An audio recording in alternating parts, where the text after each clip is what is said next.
Halo sobat terkasih dalam Tuhan Yesus Kristus, berjumpa kembali dengan saya di channel ini. Terima kasih teman-teman telah mendukung perkembangan channel ini dengan cara subscribe, like, comment, share. Tuhan memberkati kita. Sobat terkasih, lagi-lagi kita akan masuk dalam satu diskusi yang ilmiah yang mencerdaskan banyak orang, khususnya para polemikus, para muslim yang selama ini juga lebih dominan membahas tentang kekristenan. Nah, tugas kita adalah membukakan fakta-fakta yang ada supaya mereka agak sedikit bekerja lah. Tetapi alhasil teman-teman, mereka bukannya berbenah diri, tapi mereka malah mengamuk loh teman-teman. Nah, mari kita lihat dulu video berikut ini ya teman-teman. Jangan skip, dengar teliti, pasang telinga yang baik-baik. Jangan marah-marah, jangan lapor-melapor, geruduk seruduk segala macam itu.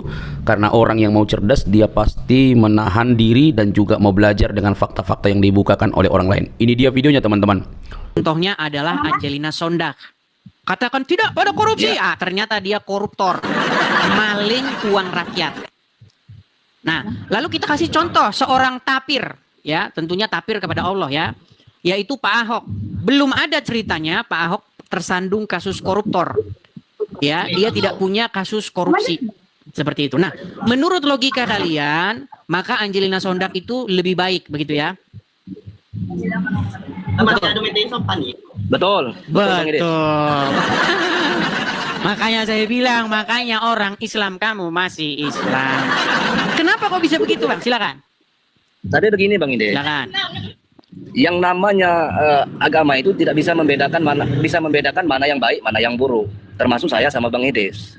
Koruptor, baik itu yang namanya orang Kristen maupun Islam, kalau yang namanya koruptor itu tindakan yang tidak bagus, ya kan? Kata siapa? Tadi sudah dibilang nih, seburuk-buruknya Muslim, walaupun dia korupsi, berzina, mencuri, segala macam, itu lebih baik ketimbang seorang tapir yang baik. Betul? Tidak bisa dibilang berarti begitu. Loh, tadi barusan bilang begitu gimana? Bang, tadi barusan Anda bilang begitu ini. Sekarang kok berubah lagi? Bentar Bang, artinya kalau memang seperti itu faktanya, hukum di Indonesia tidak berjalan, ya kan? Ya memang tidak berjalan, gimana? Bang, sekali lagi saya konfirmasi nih. Anda berubah-ubah jawaban Anda. Coba saya minta jawaban Anda yang pasti. Kalau ada seorang Muslim, pemimpin misalnya seorang Muslim, dia korup, pemimpin yang korup. Kemudian ada seorang kafir, dia kafir, dia tidak menyembah Allah, ya, dia tidak sholat, tetapi dia tidak korup, ya, dia amanah melakukan perintah jabatannya. Pertanyaan saya, mana yang lebih baik? Nah, itu nggak ada yang baik itu. Berat ini, berat. Itu jelek semua itu Bang Ides. Loh, enggak, menurut logika orang Islam nih Bang, saya tunjukin. Menurut logika orang Islam begini, perhatikan ya Bang ya, dengarkan nih. Sejelek-jelek Muslim, senakal-nakal Muslim, securang-curang Muslim, kalau masuk neraka, kalau masuk penjara, nanti mati masuk surga. Seadil-adil kafir, sejujur-jujur kafir, sepinter-pinter kafir, sesantun-santun kafir, jadi menteri, masuk istana, mati masuk neraka. Nah, Muslim kan? Terus pernyataan Yusuf PI ya, pernyataan Yusuf PI sekarang. Seburuk-buruknya Muslim, ya, Muslim paling buruk di muka bumi, itu lebih baik daripada ya orang kafir yang paling terbaik di muka bumi. Paham nggak? Sekali lagi, seburuk-buruknya Muslim, paling buruk dia di muka bumi, itu masih lebih baik daripada orang kafir yang paling terbaik di muka bumi. Hayalan saja. Makanya saya bilang Bang, kalian menjadi orang Islam akan membuat diri kalian berhalu sangat tinggi, setinggi Monas. Iya. Bagaimana logikanya bisa seperti itu? Coba jelaskan Bang. Gini Bang, menurut pendapat saya, yang Abang bilang itu semuanya nggak ada yang baik. Kalau di dalam Islam namanya Islam kan, kafir itu nggak baik. Tapi menurut Bang Ides, kafir itu baik dibanding Islam yang korupsi. Semua itu nggak ada yang baik. Bertentangan dengan hukum semua itu Bang. Tetapi ini yang dikatakan oleh video ini, dan ini merupakan keyakinan umat Muslim, maka yang Muslim itu yang lebih baik. Bagaimana logika Anda? Kata mereka. Kata mereka. Ini bukan kata mereka. Ini adalah kepercayaan di dalam internal umat Islam. Mana sih? Pembicaraan saya belum selesai. Silakan. Misal, salah satu misalkan di antara saya sama Bang Idis. Bang Idis termasuk umat muslim yang taat dengan agama, ya kan? Pokoknya taat, sangat taat sama agama. Tapi abang bekerja di salah satu perusahaan atau kantor, abang korupsi. Abang nggak mau disalahkan kan? Coba ulangi satu lagi coba. Begini, misal Bang Idis salah satu umat muslim yang benar-benar taat kepada agama kan, menjalankan agama, ibadah, tidak pernah lalai gitu. Terus? Tahu-taunya Abang Idis melakukan sesuatu yang bertentangan dengan hukum. Abang Idis mau nggak disalahkan kira-kira? Kalau ada seorang muslim, dia melakukan ajaran agama Islam. Lalu? Taat benar sama agamanya. Lalu? Terus seseorang ini tadi melakukan hal yang menentang hukum di pemerintahan maupun di agama. Orang itu mau nggak disalahkan kira-kira? Kalau dia muslim, nggak boleh dia disalahkan karena dia sedang menjalankan ajaran agama Islam. Bisa bang, saya orang muslim, saya asli orang muslim. Bang, Tapi sekarang saya tanya. di negara kita ini punya adat hukum agama, hukum pemerintahan. Nggak bisa bang. Baik, sekarang saya tanya. Menurut ajaran agama Islam, apa kunci surga? Berbuat baik Ya, atau mengucapkan kalimat syahadat? kalau 2 kalimat syahadat itu udah dari Bang, awal coba itu bang. simak pertanyaan saya ulangi lagi. Menurut agama Islam, apakah kunci surga dengan mengucapkan 2 kalimat syahadat atau dengan melakukan perbuatan kebajikan? Dua-duanya bang. Salah bang. Menurut agama Islam, surga itu adalah mengucapkan 2 kalimat syahadat. Bahkan kalau orang sudah mengucapkan 2 kalimat syahadat, mau dia mencuri, mau dia berzina, itu tetap masuk surga. Coba ya, abang dengarkan ini. Ini seorang, ini pasti Anda kenal suaranya. Perhatikan ya, perhatikan. Coba. Man qala la ilaha illallah Muhammadur Rasulullah dakhalal jannah.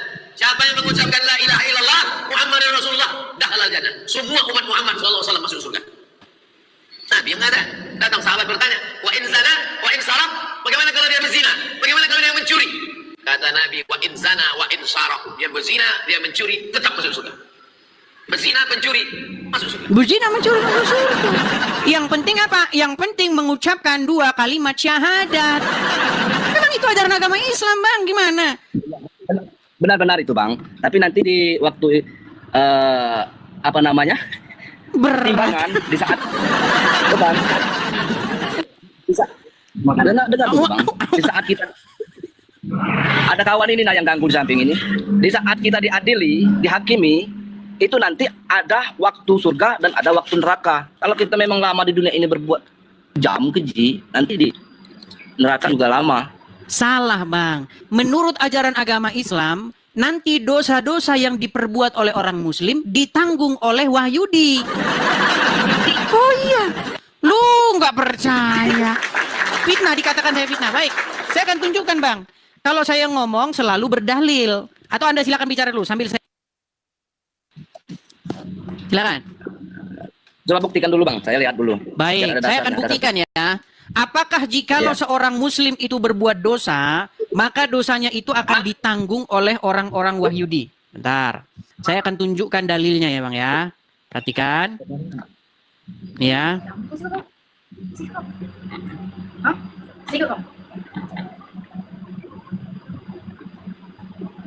Saya akan tunjukkan dari sebuah hadis. Perhatikan ya. Nih. Ya.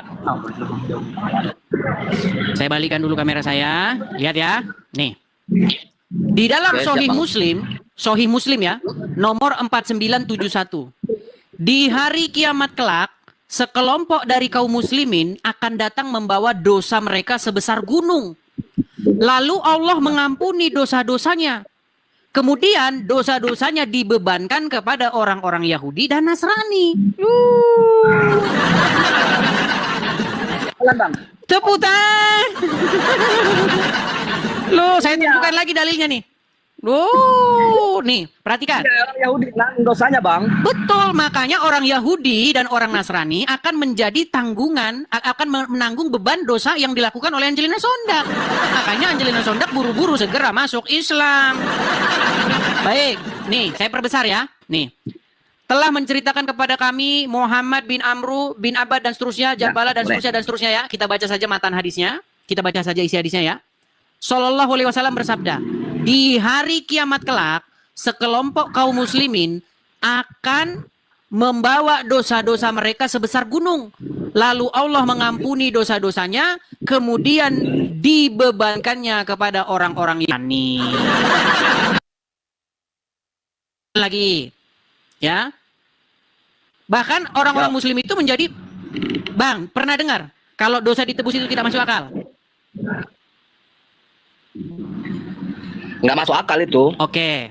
Orang muslim sering bilang begitu ya. Orang muslim sering bilang mengatakan bahwa penebusan dosa itu tidak masuk akal. Padahal penebusan dosa ada Bang di Islam. Nih, ini hadisnya ya.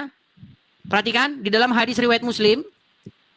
Pada hari kiamat kelak, Allah Ta'ala akan menyerahkan seorang Yahudi ataupun seorang Nasrani kepada setiap orang Muslim. Kemudian Allah Ta'ala akan berfirman, inilah penebusmu dari siksa api neraka. Jadi jangan dibilang konsep penebusan dosa tidak ada di Muslim, Bang. Ada. Konsepnya adalah umat Muslim berbuat dosa, maka Wahyudi yang menanggungnya. Gitu, Bang. Makanya seburuk-buruknya Muslim, sekorup-korupnya Muslim, sejahat-jahatnya Muslim, dia lebih baik ketimbang seorang kafir yang tidak korup. Nah, inilah yang saya bilang logika sungsang berpikir umat Muslim. Pertanyaan saya, Bang, bagaimana Abang mau percaya dengan ajaran semacam ini? Mumpung belum terlambat. Silakan. Ya udah Bang, gimana baiknya untuk saya kira-kira menurut Bang Edes? Caranya begini, Bang. Datang kepada dia yang memberikan pengajaran yang benar. Siapa dia? Yaitu Yesus. Apa kata Tuhan Yesus? Akulah jalan dan kebenaran dan hidup. Kalau Abang belajar tentang kehidupan, belajar tentang jalan menuju kepada hidup yang kekal kepada Muhammad, ya kayak gitu ajarannya, Bang. Maling, zina, masuk surga. Masuk surga. Tetapi apa kata Tuhan Yesus? Jikalau hidup keberadaan agamamu tidak lebih baik daripada orang-orang Yahudi dan orang-orang Farisi, maka engkau tidak akan melihat kerajaan surga. Gitu. Tuhan Yesus mengajarkan supaya apa? Hidup di dalam kekudusan dan kebenaran. Itu yang diajarkan oleh Tuhan Yesus. Gitu, Bang. Ya. Oke, Bang Fian. Halo, Bang Fian. Nampaknya dia udah mulai macet-macet. Ngelek ya Bang. Oke lah, Bang Fian sudah mulai macet-macet. Kita kasih kesempatan tamu yang berikutnya dulu. Terima kasih, Bang Fian. Selamat pagi. Iya, saya turunkan ya, Bang Fian ya. Itu teman-teman ya. Jadi kita menggunakan si logika berpikir kita yang sangat sederhana saja. Seandainya nih, kamu saya kasih contoh. Kamu punya bos. Bos kamu atau majikan kamu korup.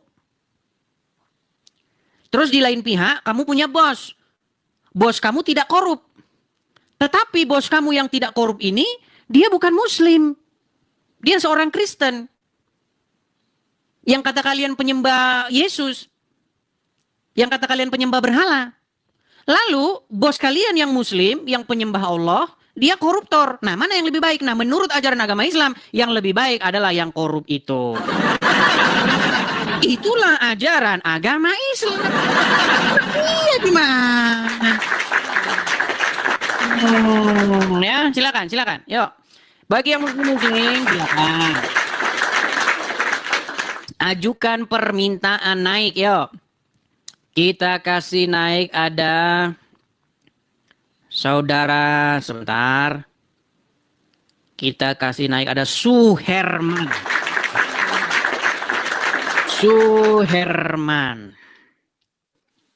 Ya, selamat pagi menjadi Suherman, silakan. Muslim, Bang. Siang, Bang Denis. Silakan, Bang, nyalakan kamera.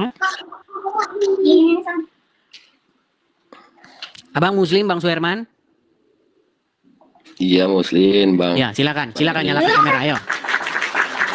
Saya sudah kirimkan permintaan untuk Anda menyalakan kamera, silakan. Waduh, ini nyalainnya gimana nih, Bang? Bang Edis. Saya sudah kirimkan permintaan, silakan Anda terima. Mana Bang, mana? Ini. Baik, belajar dulu cara menghidupkan kamera. Jadi saya turunkan dulu ya. Belajar ngidupin kamera dulu. Hidupin kamera aja kamu tidak bisa. Sebentar, saya balas pesan dulu. Oh, teman-teman. Oke, baik, kita lanjutkan kembali ya. Kita lanjutkan kembali. Nah, saya balik dulu kamera saya. Saya bikin lagi background yang tadi ya. Tema kita kali ini adalah tentang itu tadi ya. Logika sungsang orang-orang. Ayo, silakan ya, silakan. Logika sungsang. Kita kasih naik ada Daeng Sahrul. Oke, selamat pagi Daeng Sahrul, selamat pagi juga Pagi, di Edis. Indonesia Tengah di Wah, Makassar. Ya, Saya silakan. lupa kecamatan Edis. Edis, Silakan. aku menyimak nih dari tarik di bawah ini. Apa namanya? Bersinah mencuri masuk surga, kah? Betul kah? Menurut ajaran agama Islam ya. Tapi kalau di dalam Kristen itu bersundal dulu baru masuk surga. Matius 21 nomor Baik. 31. Baik, saya Bukan. bacakan ya. Di situ, Saya bacakan. di situ tidak ada kata tobat ya. Baik, baik. Matius berapa? 21 31. Matius 21 31. Baca. ayat 31. 21 ayat 31. Baik, saya bacakan ya, saya bacakan. 31. Jadi berani bertanya harus berani ditanya ya. Iya. 31. Baik. Siapakah di antara kedua orang tersebut? Ini betul. Ya. Betul. Siapakah di antara kedua orang tersebut yang melakukan kehendak ayahnya? Jawab mereka yang terakhir. Kata Yesus kepada, atau kita baca aja ayat sebelumnya biar enak. Jangan baca di situ. Oke, baik. Baca di situ. Jangan Siapakah takut. di antara kedua orang itu yang melakukan kehendak ayahnya? Jawab mereka yang terakhir. Kata Yesus kepada mereka, aku berkata kepadamu, sesungguhnya pemungut-pemungut cukai dan perempuan-perempuan sundal akan mendahului kamu masuk ke dalam kerajaan Allah. Sebab, masih ada lanjutannya. Jangan tertawa dulu, jangan tertawa. Sebab, Yohanes datang untuk menunjukkan jalan kebenaran kepada kamu. Dan kamu tidak percaya kepadanya. Tetapi pemungut-pemungut cukai dan perempuan-perempuan sundal percaya kepadanya. Dan meskipun kamu melihatnya, tetapi kamu tidak menyesal. Dan kamu tidak juga percaya kepadanya. Jadi bersundal dulu baru masuk surga, betul? Baik, pemahamannya seperti ini. Dengarkan. Itu logika Iya. muslim. Dengarkan. Iya memang sama seperti kamu. Silakan kamu bicara dulu. Kan? Silakan kamu Jadi bicara dulu. bersundal dulu, bersundal dulu baru masuk surga, betul kan? Itu lebih parah. Itu lagi. ajaran Islam itu. Silakan. Ya, kemana ajaran Islam? Sedangkan di situ sudah nyata. Ajaran Betul? Islam. Itu sudah nyata di situ. Ayo macam-macam sini. Daeng, apakah kamu sudah selesai bicara biar saya bicara? Nah, coba jelaskan dulu itu. Itu belum selesai itu. Baik, saya jelaskan ya. Kalau saya jelaskan, Ya. kamu dengar. Kalau tidak dengar, nanti kamu saya taruh di bawah untuk mendengar. Nah, ya enggak apa-apa. Kau taruh di bawah saya. Baik. Tunggu saja kalau tidak mau. Baik. Saya akan bacakan mulai ayat 28 karena perikopnya itu Kan enggak baik di sendiri. tawa-tawa terus dia tanda pusing dia. Kenapa Sahrul kok tertawa-tawa terus? Tanda Sahrul pening. Itu kamu di bawah ketawa. Kalau orang Baik, saya dengar. Saya bacakan. Bisa saya bacakan? Lanjut, saya bacakan? Lanjut. Baik. Jadi ini berbicara tentang perumpamaan ketika Tuhan Yesus mengumpamakan respon. Jadi ini berbicara tentang respon. Tidak ada tanya di situ. Karena jangan nambah-nambah, Dis. Kau boleh ini saya ada bicara? sudah. Boleh saya bicara? Ya bicara sudah. Tapi jangan nambah-nambah di situ tidak ada respon. Kau ini ada. Baik, sudah saya banyak. bacakan. Nah, Apakah respon. pendapatmu tentang orang ini? Perhatikan, tetapi apakah pendapatmu tentang ini? Seorang mempunyai 2 anak laki-laki. Ia pergi kepada anak yang sulung dan berkata, "Anakku, pergi dan bekerjalah hari ini dalam kebun anggur." Jawab anak itu, "Baik, Bapak," tetapi ia tidak pergi. Lalu orang itu pergi kepada anak yang kedua dan berkata demikian juga. Dan anak itu menjawab, "Aku tidak mau." Tapi kemudian ia menyesal, lalu ia pergi juga. Jadi ini bicara tentang respon. Perhatikan. Siapakah di antara 2 orang tersebut yang melakukan kehendak ayahnya? Jawab mereka yang terakhir. Kata Yesus kepada mereka, "Aku berkata kepada kamu, sesungguhnya pemungut-pemungut cukai dan perempuan-perempuan sundal akan mendahului kamu masuk ke dalam kerajaan Allah. Sebab Yohanes datang menunjukkan jalan kebenaran kepada kamu, tetapi kamu tidak percaya kepadanya. Tetapi pemungut-pemungut cukai dan perempuan-perempuan sundal percaya kepadanya. Dan meskipun kamu melihatnya, tetapi kamu tidak menyesal dan kamu tidak juga percaya kepadanya." Nah, ini berbicara mengenai respon. Bagaimana Tidak ada pemungut-pemungut respon macam cukai? mana, Pak Kauni? Baik, kamu tidur di bawah dulu. Tidak ada respon. Ya, kamu nonton di bawah dulu, dengar di bawah. Ini teman-teman berbicara mengenai respon. Ketika pemungut-pemungut cukai, perempuan-perempuan sundal mendengar pemberitaan Injil, mereka bertobat. Mereka menyesal. Tetapi ahli-ahli Taurat dan orang-orang Farisi sama seperti anak yang pertama tadi, yang kalau bapaknya menyuruh, mereka katakan iya, iya, iya, iya. Tetapi tidak dikerjakannya.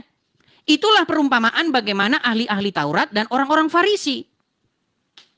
Sementara anak yang kedua yang sekalipun mulutnya berkata, "Saya tidak mau," dia menyesal. Dia menyesal dan akhirnya pergi melakukan perintah bapaknya. Itu diumpamakan seperti perempuan-perempuan sundal dan para pemungut cukai. Makanya dikatakan para pemungut cukai dan perempuan-perempuan sundal tersebut akan masuk ke dalam kerajaan surga mendahului orang-orang Farisi dan ahli-ahli Taurat tadi. Ini kalau orang Kristen yang baca. Tapi kalau orang Muslim yang baca, karena kepalanya sering dibenturin ke ubin, akhirnya kayak sama, tulisannya sama, ya, tulisannya sama. Kemudian kitabnya sama, kita baca, tetapi outputnya, hasilnya berbeda. Karena apa? Karena mereka sering membenturkan kepala mereka ke ubin 5 kali sehari. Perhatikan ya, saya akan tunjukkan bagaimana cara Muslim membaca Bible-nya orang Kristen. Dengarkan ini. Dengarkan ya. Perhatikan. Ini namanya Nora Aritonang, berjilbab. Ya kalau berjilbab bahasanya memang seperti ini. Kristen nih, ya kan? Saya dulu Kristen. Jadi karena saya baca Yesus menjanjikan perempuan lonte masuk dalam kerajaan Allah duluan, memang dulu jujur saya melonte dulu. Melonte sama siapa? Mau tahu kalian? Mau tahu? Mau tahu nggak? Saya lonte sama siapa? Ayo. Mau tahu nggak? Sakit hati kalian nanti. Mau tahu nggak saya melonte sama siapa? Loh, karena apa? Makanya saya bilang, saya menyesal sekali. Kenapa dari awal tidak saya baca itu? Kalau tidak lebih enak saya melacur. Iya kan? Kan Yesus mengatakan, pemungut bea cukai dan wanita pelacur akan mendahului kamu masuk ke dalam kerajaan Allah. Saya kalau tahu kayak begitu, saya bilang sama mak saya dengan adik-adik saya dan kakak saya, "Weh, ayo melacur kita. Yesus menjanjikan duluan, gak ada gunanya kita berbuat baik. Ayo melacur kita. Terus nanti kalau laki-laki datanglah bapakku, kalian melacur terus saya ngapain? Pak, boleh bapak kau ini pelacur." Jadi begini, Kristen ini, yang perempuan pelacur, ya kan? Yang laki-lakinya suka melacur. Kan betul? Betul itu kan? Betul. Makanya si Lina Wijaya itu adalah pelacur. Nah, itu Muslim. Kalau Muslim baca Bible emang begitu. Begitu, ya. Padahal ayat itu berbicara mengenai bagaimana seorang perempuan sundal dan pemungut-pemungut cukai yang mendengar firman Tuhan, mereka menyesal dan bertaubat. Tetapi tidak demikian dengan ahli-ahli Taurat dan orang-orang Farisi. Mereka mendengar firman Tuhan, tetapi mereka tidak percaya. Itu bukan jadi perempuan sundal terus kamu masuk surga. Itu ajaran Muhammad. Kamu tidak percaya bahwa ajaran Muhammad walaupun berzina, walaupun mencuri masuk surga? Nanti saya putarkan lagi, nanti kalian bosan. Sudah jelas menurut ajaran agama Islam, yang penting mengucapkan 2 kalimat syahadat. Man qala la ilaha illallah Muhammadur Rasulullah dakhalal jannah. Siapa yang mengucapkan la ilaha illallah Muhammadur Rasulullah dakhalal jannah. Semua umat Muhammad sallallahu alaihi wasallam masuk surga. Nabi yang mengatakan, datang sahabat bertanya, "Wa in zana wa in saraq?" Bagaimana kalau dia berzina? Bagaimana kalau dia mencuri? Kata Nabi, "Wa in zana wa in saraq." Dia berzina, dia mencuri, tetap masuk surga. Berzina, pencuri, masuk surga. Berzina, mencuri, masuk surga. Gimana? Jadi betullah kata Nora Aritonang. Kalau orang mengucapkan 2 kalimat syahadat, masuk surgalah dia. Gimana? Oke, kita kasih naik ada Miss Nara. Miss Nara. Selamat pagi Miss Nara. Pagi. Ya, silakan Miss Nara nyalakan kamera Anda. Silakan.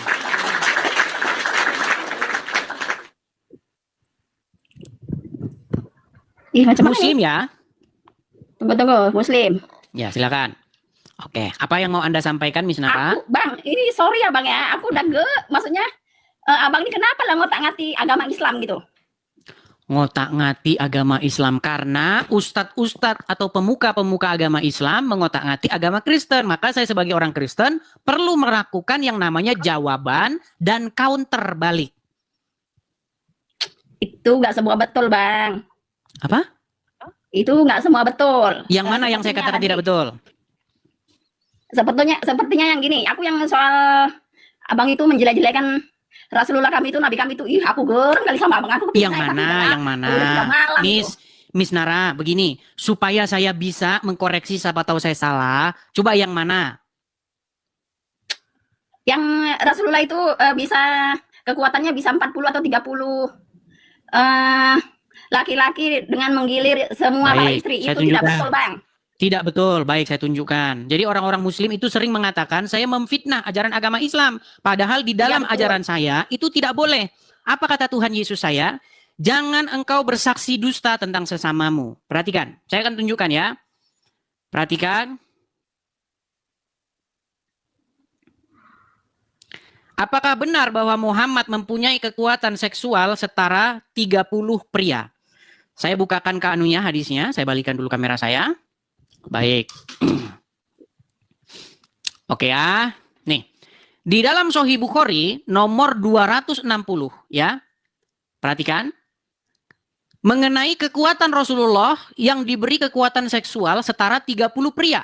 Ini hadisnya. Silahkan bawa seorang ulama yang paling pintar untuk membantah saya. Ya, Sahih Bukhari 260. Telah menceritakan kepada kami Muhammad bin Bashar. Berkata telah menceritakan kepada kami Mu'adz bin Hisham. Berkata telah menceritakan kepada bapakku dari Qatada. Berkata bla bla bla dari Anas. Dan seterusnya adalah Nabi SAW mendatangi istrinya pada waktu yang sama di malam hari atau siang hari. Saat itu Bang, jumlah istri beliau. Stop dulu, stop. Abang, apa tadi ya? Di waktu yang sama. Di waktu yang sama itu bagaimana? Jam 1 itu sama, sementara jam 1 perlu ada jam 2. Baik, yang dimaksud di waktu yang sama yaitu di waktu malam hari atau siang hari. Misalnya begini, di siang hari dia bisa menggilir istri-istrinya yang 11 itu. Atau di malam hari dia gilir istri-istrinya yang 11 itu. Saat itu jumlah istri beliau 11 orang.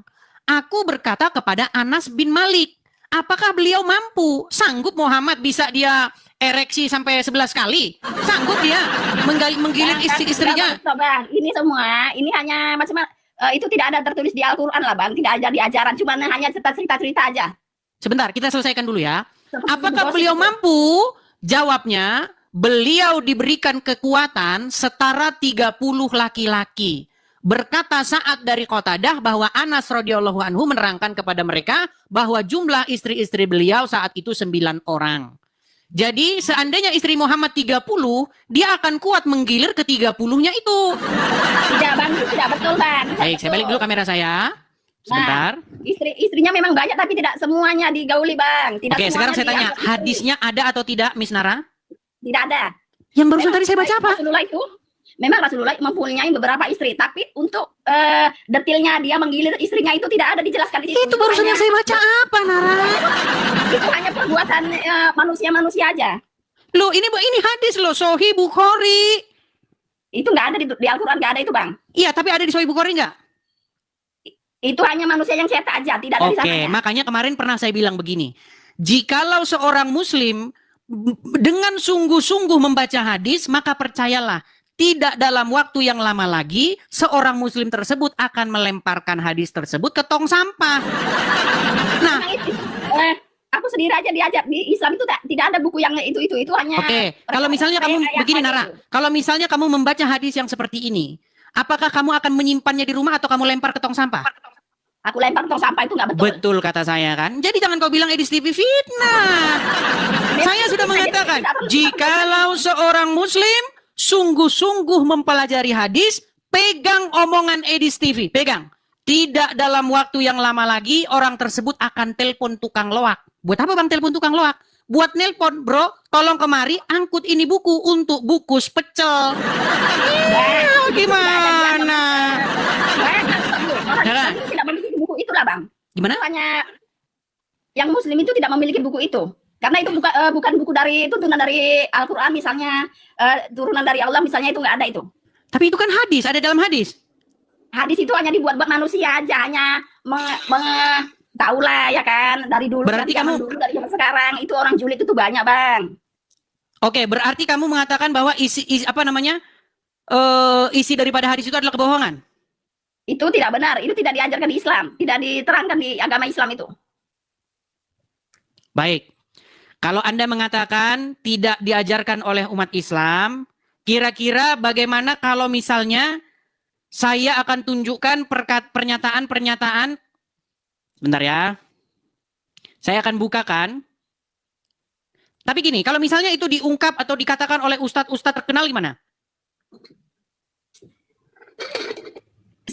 Aku nggak pernah dengar ustadz yang ngomong macam itu. Baik. Ceramah macam itu. Baik, saya akan tunjukkan ya ceramah-ceramah dari seorang ustadz ya. Perhatikan, kita akan bukakan bagaimana Nabi Muhammad itu sanggup menggilir istri-istrinya ya dengan kekuatan setara 30 pria. Ya, saya akan tunjukkan ceramahnya ya, sebentar. Saya akan tunjukkan ceramahnya.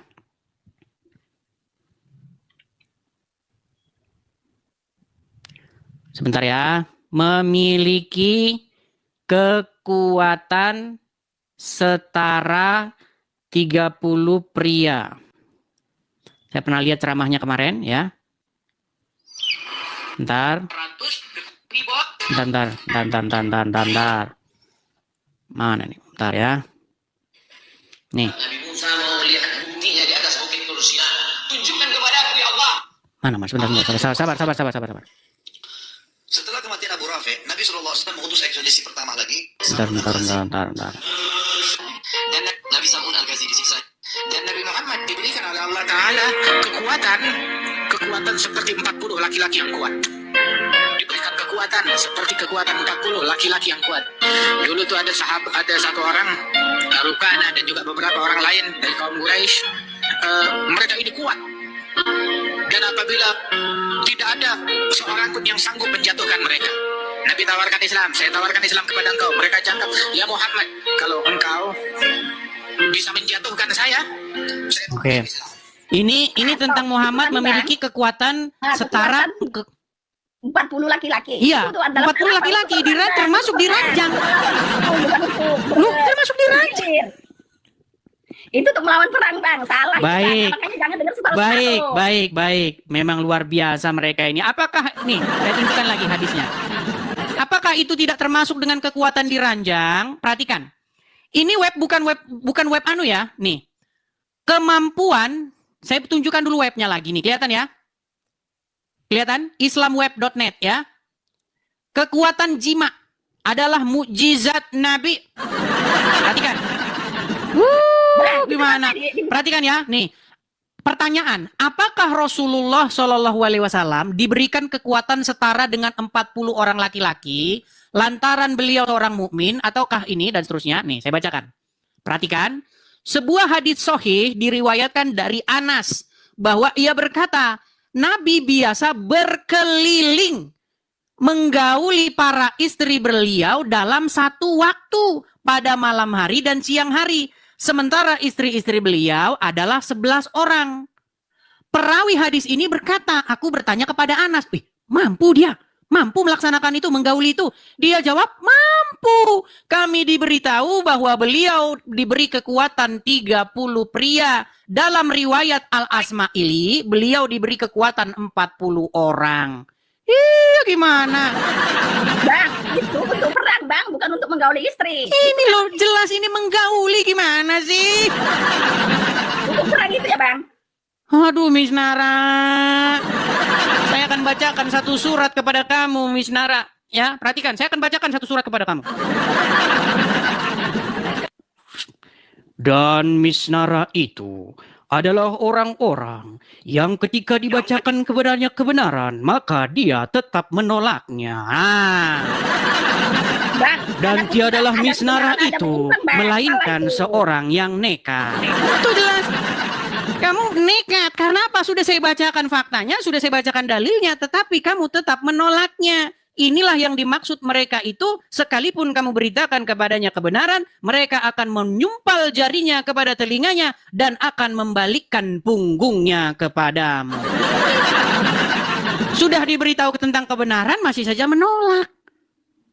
Itu tidak, itu gimana ya Bang? Dari udah tahu ya kan dari zaman dulu sampai sekarang julidnya itulah.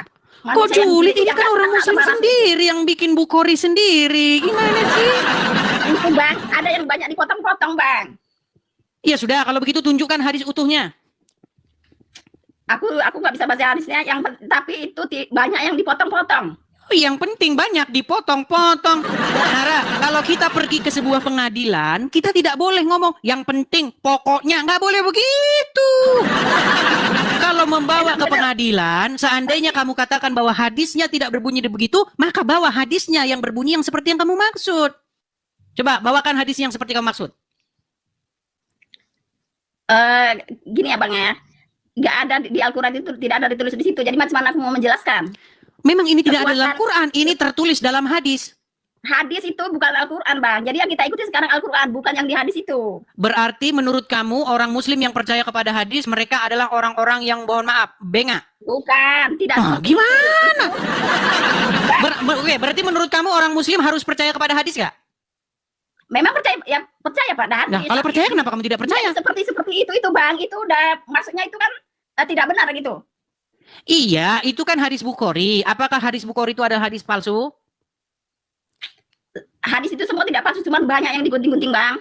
Ya sudah, mana yang nggak digunting? Yang nggak digunting itu adalah kekuatan Rasulullah itu melebihi 40 orang. Dia melawan apa? Melawan perang, jihad dalam perang dia. Tetapi bagaimana dengan hadis yang jelas-jelas berbunyi demikian ini?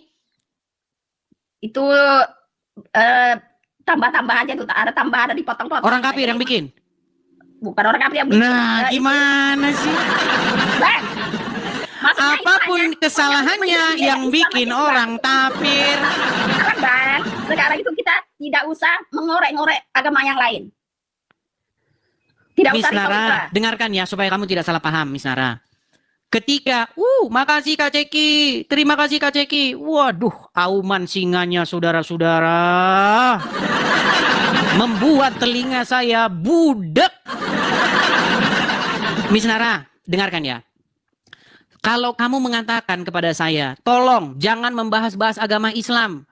Kenapa kamu membahas-bahas agama Islam? Coba, saya kasih contoh. Nih, saya kasih kamu misalnya contoh Naran ya. Saya tunjukkan kepada kamu sebuah banner yang bertuliskan demikian nih. Ini banner tentang kajian atau pengajian Islam dengan tema seperti yang tertera di layar. Kelihatan? Nah, Apa itu tulisannya? membenarkan. Kok membenarkan sih? Jadi, Benarkah? udah baca, Palu nggak pakai spek. Kamu saja sudah tidak bisa membaca, pantesan masih Islam. Bang, Gimana aku sih? bangga ya Bang, aku bangga jadi bisa. Kamu saja tidak bisa membaca lagi, Nara. Gimana kamu mau mengerti kebenaran? Ada speknya Bang. ada spek. Dengarkan Aku tulisannya udah- nih, lihatin ya. ada spek. Benarkah Bible dipalsukan? Ini tema sebuah pengajian umat Islam dengan tema benarkah Bible dipalsukan?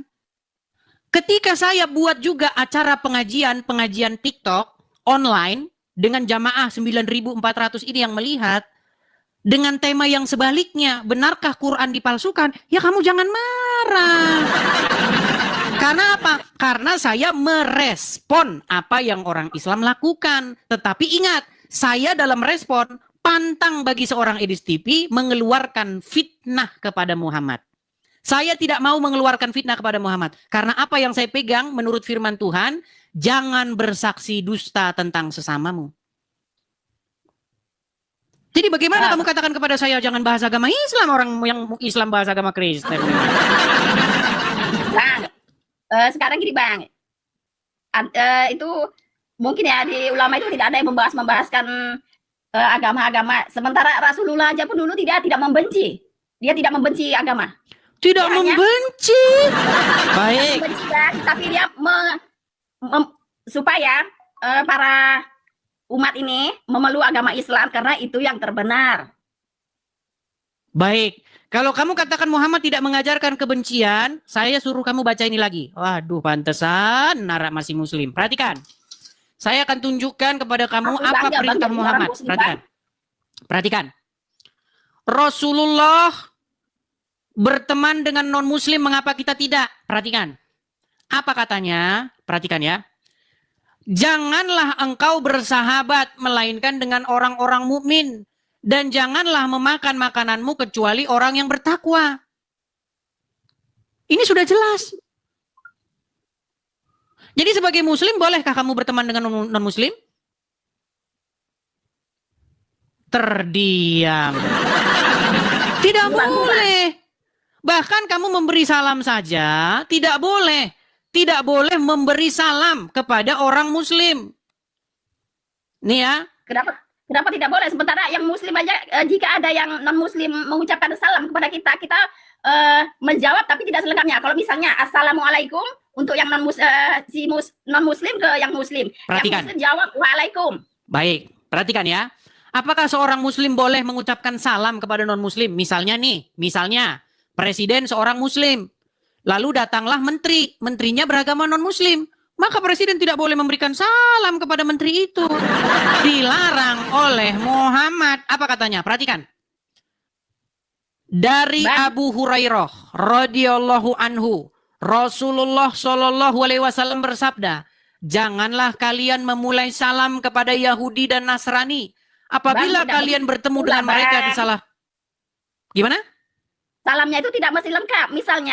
Misalnya non-muslim mengucapkan assalamualaikum kepada si muslim. Yang muslim menjawab hanya cukup waalaikum saja. Oke, apakah umat muslim boleh memberikan salam kepada non-muslim? Salamnya non-muslim itu yang gimana? Aduh. Nara mulai bingung.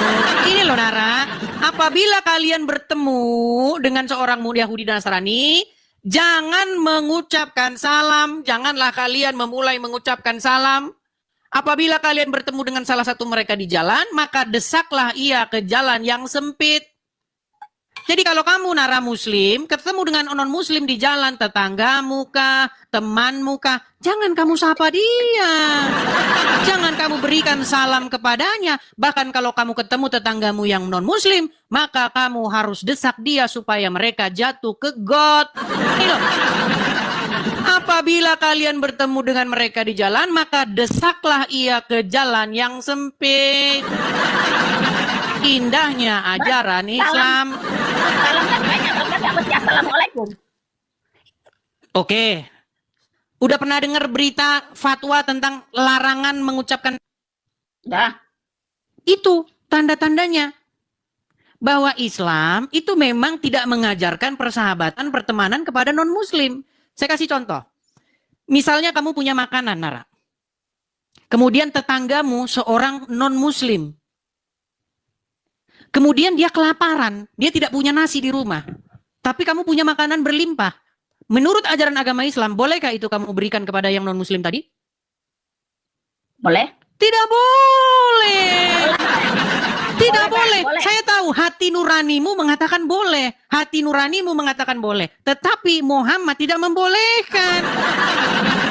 Nih, saya bacakan hadisnya ya. Waduh, pantesan masih Islam nih.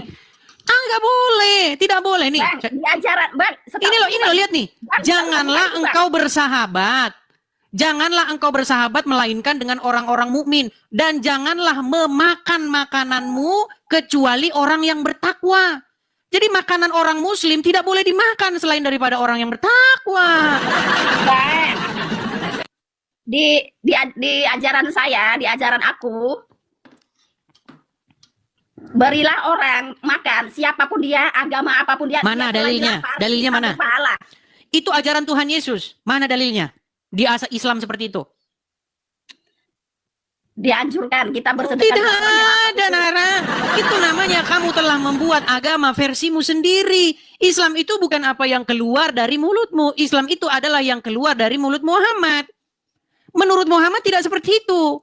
Makanya apa yang diajarkan oleh Tuhan Yesus? Kalau kamu hanya mengasihi orang yang mengasihi kamu saja, apakah kelebihanmu? Bukankah mereka juga orang-orang berdosa itu mengasihi sesama mereka juga? Tetapi apa kata Tuhan Yesus? Aku berkata kepada kamu, barang siapa yang jika orang menganiaya kamu, jangan kamu membalas mereka juga dengan menganiaya mereka. Barang siapa yang berbuat jahat kepada kamu, jangan kamu membalas mereka dengan kejahatan. Ya, itu betul. Iya, itu ajaran Tuhan Yesus. Nah, kenapa Tidak, kamu Bang. sekarang malah lebih mengikuti Muhammad ketimbang Tuhan Yesus? Bang, itu tidak betul. Dulu ya, di zaman Rasulullah itu kan dia perang melawan kafir nih. Terus? Melawan kafir. Udah tuh Rasulullah kan gigi gerhamnya kan patah. Terus? Jadi Rasulullah sibuk itu darah itu otomatis tidak keluar ya kan? Keluar. Jadi Rasulullah itu dia tidak sibuk berperang tapi sibuk mengutipin darah itu supaya tidak jatuh ke bumi. Dan sahabat bertanya, "Ya Rasulullah, kenapa kamu sibuk mengutipin darah ini supaya tidak jatuh ke bumi?" Seandainya darah saya ini jatuh ke bumi, tentunya Allah murka. Dan jika Allah murka, maka habislah orang-orang kafir. Nah, kan enak, gampang. Kita Katanya tadi sudah jatuh ke bumi. Katanya tadi sudah jatuh ke bumi. So, itu darah jangan sampai jatuh ke bumi. Katanya tadi Kalau udah jatuh ke misalnya bumi. darah- Kamu bilang tadi kamu dikutip-kutipin lagi gimana? Maksudnya kan tidak di baju-baju gini Bang, jangan sampai menetes. Bagaimana menetes di baju dikutip-kutipin? Kalau udah ke baju udah nempel di baju. Ya nempel di bumi. Yang ada darahnya Muhammad diminum oleh pengikutnya. Dengar dulu. Seandainya darah saya jatuh ke bumi, maka Allah akan murka. Nah, jika Allah akan murka, maka habislah orang kafir. Nah, sahabat bertanya, bagus dong, musuh kita habis, macam itulah versi yang sekarang ya kan. Jadi kita tidak usah capek-capek mau melawan perang. Jadi Rasulullah itu tidak ingin seperti itu. Saya tidak ingin memusnahkannya karena Allah itu murka. Tapi saya ingin para muslim ini membenarkan itu, bersujud kepada Allah. Macam itulah ceritanya, Bang. Baik, saya tanggapi. Jadi Rasul itu tidak memusuhi, oh, siapa bilang? Malah Coba dia- dengarkan ini. Sangking Sangking dengarkan. para kafir itu memeluk membenarkan ajaran Islam dan menyembah Allah, tidak ada menyembah yang lain. Baik. Kenapa nanti di zaman akhir zaman Isa yang turun ke bumi itu bukan menyelamatkan kami yang muslim? Paham? Bisa saya tanggapi? Kenapa nanti kali ini para Bisa saya tanggapi nggak? Bisa saya tanggapi nggak? ya Baik. Inilah kebencian orang-orang Islam kepada Wahyudi. Dengarkan ya, dengarkan. Perhatikan ini. Siapa yang melayani suaminya ikhlas karena Allah? Dan kalau suaminya meminta terlebih dahulu di malam Senin, di semalam. Bentar, terlalu berisik. Hadis lain menegaskan siapa seorang istri melayani suaminya ikhlas karena Allah tanpa suaminya meminta terlebih dahulu di malam Jumat. Maka pahalanya sama seperti dia membunuh 60 orang Yahudi malam Jumat, Pak. Jelas nih, bentar. Siapa yang melayani suaminya ikhlas karena Allah tanpa suaminya meminta terlebih dahulu di malam Senin, di semalam, maka pahalanya sama udah dengan itu. sama Itu seperti apa yang abang mau membunuh tanyakan? 40 orang Yahudi malam Senin, Bu. 40 Itu apa yang abang mau tanyakan? Itu satu ronde. Jadi kata Pak Ustadz, siapa yang seorang istri yang melayani suami pahalanya sama seperti membunuh 40 Wahyudi di malam Senin. 40 orang Yahudi. Yang seorang istri malam Senin saya pengen membunuh 40 Wahyudi. Maka caranya menurut sunnah Rasul harus tidur tanpa pakai celana dalam. Itu sunnah Rasul gimana? Memang benar Bang, itu sunnah Rasul. Sebentar saya tanya dulu, betul nggak sunnah Rasul seorang istri kalau tidur tidak boleh pakai celana dalam? Iya, dan untuk kesehatan juga memang dianjurkan. Kalau tanpa suaminya meminta, maka melayani suaminya di malam Senin sama dengan membunuh 40 Wahyudi. Ya, itu jadi apa yang mau tanyakan? Itulah bukti bahwa kalian sangat membenci Wahyudi. Bang, maksudnya gini Bang, bukan kita harus membunuh dengan tangan kita gitu ya. Iya, makanya bagaimana cara lain? Caranya harus dengan melayani suami. Makanya saya bilang, begini Nara, pernahkah kamu berpikir bahwa hadis-hadis itu hanyalah sekumpulan karangan orang-orang para pemuka-pemuka agama Islam supaya mereka dapat servis dari istrinya? Apakah pernah berpikir di dalam pikiranmu bahwa hadis-hadis hanya dikarang-karang oleh sekelompok orang untuk melaksanakan aksinya? Dek, iya bang, adek mau pintu surga terbuka? Iya. Mau adek masuk surga tanpa hisab? Mau? Maka izinkanlah abang tambah istri lagi. Itu makanya saya bilang kuat dugaan hadis hanyalah sekumpulan karangan buatan mereka. Gimana? Coba Nara, sekarang saya tanya, selama kamu menjadi muslim pernah dengar gak bahwa bagaimana cara istri masuk surga tanpa hisab? Supaya pintu surga terbuka lebar, caranya bagaimana? Harus mengizinkan suami kawin lagi, betul? Itu memang salah satunya, tapi maksudnya itu tadi itu yang tanda kutip itu tanda kutip yang sebenarnya bang itu berbakti kepada suami itu nomor 1. Iya, salah satu bukti berbakti kepada suami adalah mengizinkan suaminya tambah istri, betul? Ya kalau suaminya mampu. Iya, contoh, saya kasih contoh. Maya Estianti itu contoh seorang istri muslimah yang dia tidak melaksanakan ajaran Rasul. Makanya saya bilang sama Maya, kalau kamu masih menjadi seorang muslim, kamu menjadi seorang muslim tidak mengizinkan Ahmad Dhani poligami, berarti kamu munafik. Lu iya. Sebentar saya tanya. Sebentar, tenang. Ahmad Dhani kurang, sebentar, tenang Nara. Ahmad Dhani kurang kaya bagaimana? Ahmad Dhani adalah salah satu musisi yang terkaya di Indonesia. Rumah besar, harta berlimpah-limpah, 7 turunan gak habis. Itu Ahmad Dhani. Jadi jangan bilang Ahmad Dhani tidak sanggup, tidak mampu. Dia seorang yang mampu. Dan dia seorang yang sangat Islam tulen. Nah, dia ingin poligami. Makanya ada lagunya. Senangnya dalam hati. Kalau beristri 2. Itu tenang. Menurut, sebentar. Kalau Maya benar-benar seorang muslimah, dia harus izinkan Ahmad Dhani poligami. Gimana? Takutnya si lelaki tadi bang, tidak adil dalam membagi, bukan nafkah jariah ya, nafkah batinnya itu tidak boleh. Masalah itu salahnya Ahmad Dhani. Tugas Maya Estianti adalah mengizinkan suaminya nikah lagi. Gimana sih kamu ini, aduh? Mau bantah bagaimana? Itu memang ajaran Rasul. Memang ajaran Rasul, tapi kan hati perempuan, hati manusia kan beda-beda bang.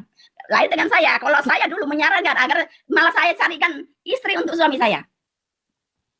Nah, sekarang berarti kamu mengatakan bahwa wanita yang tidak mengizinkan suaminya kawin lagi, maka wanita tersebut durhaka kepada suaminya, betul? Tidak betul. Tidak betul gimana? Dosa, bang. Aku tidak berkata kalau suami istri tidak mengizinkan suaminya kawin lagi itu durhaka, tidak. Takutnya nambah dosa. Maksudnya gimana? Menjadi dosa, menjadi neraka. Oke, baik. Saya akan bukakan ya. Dosa nih. Dosa istri, sebentar, dosa istri tidak mengizinkan poligami. Bentar, ya. Kalau istri tidak mengizinkan poligami, berdosa. Dengarkan. Takutnya tadi dengarkan. Bukan menjadi sunnah, tapi menjadi neraka, bang. Dengarkan. Jadi tidak jadi masuk surga. Itu takutnya. Sebentar, saya dengarkan dulu dong. Dengarkan. Yang ngomong ini bukan seorang ustadz sembarangan. Dengarkan. Apakah berdosa seorang istri yang tidak memberi izin kepada suaminya untuk berpoligami? Baru aja disebut. Padahal suaminya punya penghasilan yang mapan dan istri lebih memilih untuk berpisah. Ibu saya punya. Aduh, tenang dulu. Udah usah dibalas lagi. Intinya seorang istri yang tidak mengizinkan suaminya kawin lagi, dia durhaka. Dia durhaka kepada Allah. Dia durhaka kepada Al-Quran Nur Karim. Nah, nanti Allah murka. Lebih bagus tidak usah poligami. Kok tidak usah poligami? Sebentar. Miss Nara, menurut Al-Quran, bolehkah seorang suami mencari istri-istri dengan duitnya? Itu hanya sekedar nafsu kalau hanya duit. Tapi tidak dengan hati. Dengar. mungkin Perhatikan. Seorang misalnya gini, kamu punya suami. Oke. Suami kamu pergi ke Puncak Bogor. Oke. Selama taruhlah 1 bulan. Oke.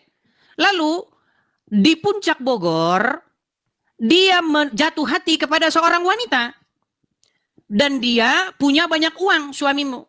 Menurut ajaran agama Islam, boleh tidak dia dengan uang yang dimiliki itu menikah lagi di situ kepada perempuan itu? Tanpa izin dari istri. Tanpa izin dari istri, tapi dia harus memberitahu kepada istri. Oh, boleh tanpa izin. Oh, gimana? Boleh. Memang boleh, Bang. Iya, terus boleh berarti seperti itu kan? Boleh, tapi apa? dia harus minta izin kepada istri. Tidak harus minta izin. Setuju atau tidaknya istri pertama, yang penting dia kasih tahu dulu. Baik. Supaya nanti kalau dia meninggal, dia harus meninggalkan warisan tadi. Salah, karena nikahnya, coba dengarkan ini ya. Coba dengarkan. Ini cuma 1 menit saja, perhatikan. Perhatikan ya, cuma 1 menit saja, perhatikan. Kenal Ustaz, salam kenal juga. Bagaimana hukum suami menikah siri dengan wanita lain belum mendapatkan persetujuan dari istri pertama?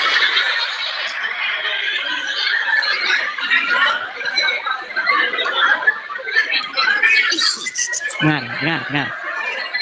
Sabar. Ibu, Bapak mau jawaban menurut hukum fikih Islam atau menurut hukum kompilasi hukum Islam Indonesia? Dari semua tadi macam mau mengamuk orang. Mau jawaban menurut hukum fikih Islam? Nih, kita lihat lanjutannya ya. Perhatikan. Suami yang menikah tanpa mengetahui istrinya, tanpa izin dari istrinya. Menurut hukum fikih tidak ada syarat suami nikah mesti izin istri tidak. Itu adanya dalam kompilasi hukum Islam. Iya. Syarat nikah itu tidak ada atas izin istri pertama. Tidak ada. Syarat nikah itu ada ijab, qabul, saksi, ya, kemudian mahar, sah. Dan bercerai cukup dengan talak. Aku ceraikan kamu, beres, udah beres, selesai. Ya, itulah indahnya agama Islam. Nikmat mana lagi yang kau dustakan? Makanya Zuma senang dengan ajaran agama Islam. Bang, agama Islam itu agama yang paling sempurna ya, Bang. Sempurna iya. Bang, yang ini tadi udah tutup, Bang. Sekarang soal yang penyelamat nanti di akhir zaman, para Nasrani kan membanggakan kan Nabi Isa. Oke, sekarang saya tanya. Oke, menurut agama Islam, siapakah nanti yang akan datang untuk membunuh Dajjal? Muhammad atau Isa? Isa. Berarti yang hebat siapa? Muhammad atau Isa? Bingung deh. Alasannya Isa yang membunuh Dajjal supaya tidak makin banyak pengikut Dajjal. Iya, berarti yang hebat Isa atau Muhammad?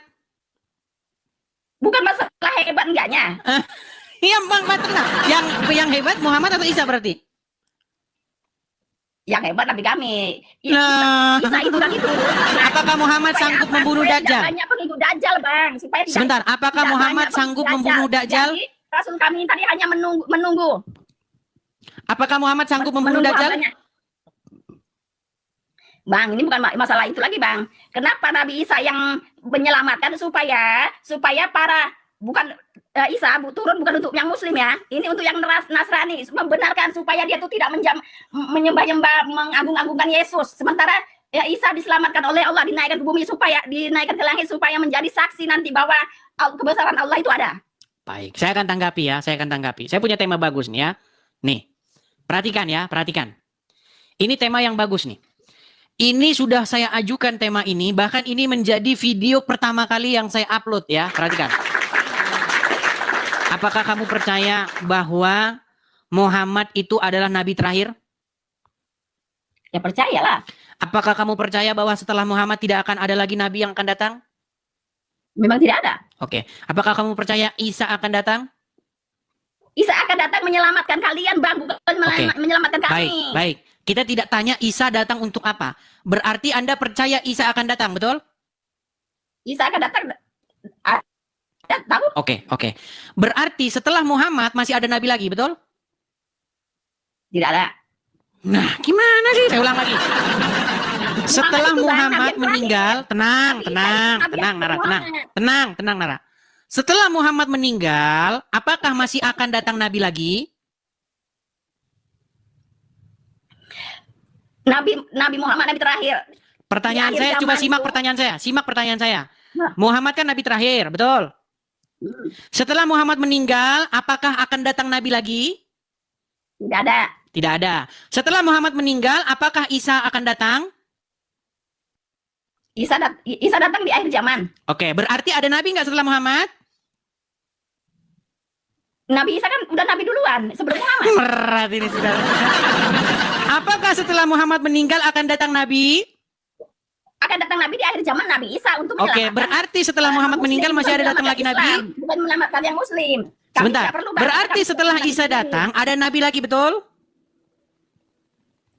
Hah? Berat. Setelah Nabi Muhammad tidak ada nabi lagi. Sulit. Nabi Isa itu memang sudah ada. Ada Iya, nabi yang hidup, berarti pertanyaan saya, setelah Muhammad masih ada datang nabi enggak? Bang. Datang nabi Isa, Nabi Isa itulah Oke, berarti siapa nabi yang terakhir? nabi yang terakhir. Berat. Sulit ini. Pertanyaan berat ini. Berarti siapa nabi yang terakhir? Nabi Muhammad. Bagaimana Nabi mungkin yang- setelah Muhammad Isa akan datang di akhir zaman? Nabi Isa itu memang udah ada yang sebelum Nabi Muhammad. Iya, berarti nabi yang terakhir diutus siapa? Yang diutus itu Nabi Isa supaya menyelamatkan. Oke, yang berarti siapa menyembah nabi dia, yang terakhir? menyembah Yesus, supaya Berarti siapa tidak nabi yang menyembah terakhir? dia lagi, maksudnya itu. Ya, berarti siapa nabi yang terakhir? Nabi Muhammad. Gimana sih dong? Nabi Muhammad itu nabi yang terakhir. Nabi Isa itu nanti turun setelah Oke, akhir zaman. setelah Muhammad ada Nabi Isa, betul? Tidak ada. Kok tidak ada? Tadi katanya ada. Nabi Isa Nabi Isa memang sudah ada. Sebelum Iya, Muhammad. Nabi Isa akan datang lagi enggak nanti di akhir zaman? Memang akan datang, tapi Oke, berarti menyelamatkan siapa nabi yang para terakhir? nasrani yang menyembah dia, bukan. Berarti siapa bukan nabi yang terakhir? Islam.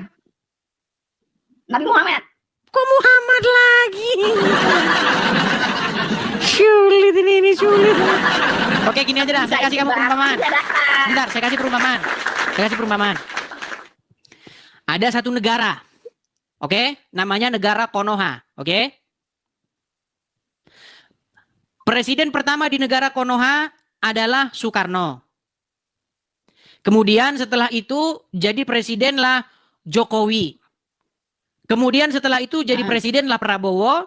Kemudian jadi presidenlah Jokowi. Jadi Jokowi jadi presiden 2 kali. Setelah Prabowo dan sesudah Prabowo. Setelah itu Indonesia bubar. Misal. Maka menjadi pertanyaan, siapakah presiden terakhir? Presiden terakhir ada Bapak Prabowo. Nah, nggak nyimak kan? Saya ulangi. Jokowi jadi presiden. Terus habis itu Prabowo jadi presiden. Setelah Prabowo jadi presiden, Jokowi jadi presiden lagi. Lalu negara bubar. Misalnya. Pertanyaannya, siapakah yang menjadi presiden terakhir di negara itu? Ya tetap Bapak Prabowo. Bapak Prabowo sudah dilantik menjadi presiden. Makanya saya bilang teman-teman, menjadi seorang muslim adalah bagaimana kamu akan membuat nipu dirimu sendiri. Presiden Prabowo sudah Gimana? Bagaimana mungkin kamu tidak bisa mencerna hal yang sederhana seperti itu, Nara? Itu pertanyaan cuman simpel saja. Tetapi kamu tidak paham. Bang, Bagaimana mungkin kamu katakan Muhammad Nabi terakhir, sementara setelah Muhammad akan datang lagi Nabi, yaitu Nabi Isa. Nabi Isa itu sebelum Muhammad itu memang udah ada Isa. Oke, setelah Muhammad ada Nabi lagi nggak? Tak ada. Tadi katanya Nabi Isa Saya- datang, gimana? Bang, udah jam 12 Bang. Aku mau jemputan dulu ya. Nabi Isa penyelamat, bukan Baik, penyelamat untuk intinya Muslim, begini. ya, penyelamat untuk Nasrani supaya para non Muslim tadi tidak tersesat menyembah yang lain. Sembahlah Allah. Nanti dia akan berkata itu. Sembahlah Allah, jangan menyembah aku. Justru kalianlah yang tersesat karena kalian menyembah Allah dan Muhammad. Ya ini aku bikin Gimana? terus terang ya Bang. Aku walaupun yang belum tahu banyak-banyak tentang isi Al-Quran itu, tapi aku bangga menjadi Muslim Bang. Bangga karena kamu tidak mengetahui ajaran agama Islam. Justru aku tahu Bang, agama Islam itu memang ajaran yang paling sempurna Bang. Jangan ditambah, Abang jangan ikuti yang ini, yang itu, yang ada. Sempurna bagaimana? Orang kamu ditanya agama Islam saja kamu tidak tahu.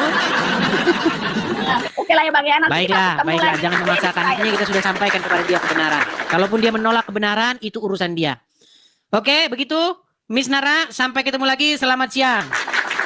Selamat siang. Yang pasti Bang, nanti bisa menyelamatkan non Muslim supaya tidak menjadi tersesat untuk menyembahnya. Tidak ada bunyinya Sementara seperti dia itu. diselamatkan oleh Allah. Tidak ada bunyinya seperti itu.